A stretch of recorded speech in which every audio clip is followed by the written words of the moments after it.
আসসালামু আলাইকুম রহমতুল্লাহ। স্মার্ট কৃষিতে সকলকে স্বাগতম। আজকে আমরা চলে এসেছি সাবের সিডার নেগ্রের প্রজেক্টে।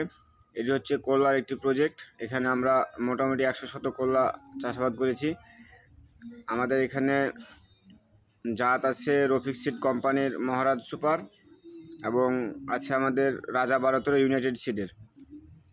আপনাদের সামনে যে বিষয়টি আমরা তুলে ধরবো, মূল বিষয় হচ্ছে অতিরিক্ত বৃষ্টির কারণে গাছের কালার অর্থাৎ হলুদ আকার ধারণ করেছে, অর্থাৎ গাছ ঠিকভাবে বেড়ে উঠতে পারতেছে না, গাছের গ্রোথ ভালো হচ্ছে না, ডোগা চিকন হয়ে যাচ্ছে এবং কি ফলগুলো এবড়ো থেবড়ো হয়ে যাচ্ছে। এর মূল কারণ হচ্ছে অতিরিক্ত বৃষ্টির কারণে জমি থেকে খাদ্য গ্রহণ করতে পারতেছে না গাছ, এবং জমিতে অনেক রাসায়নিক সারের ঘাটতি দেখা যাচ্ছে।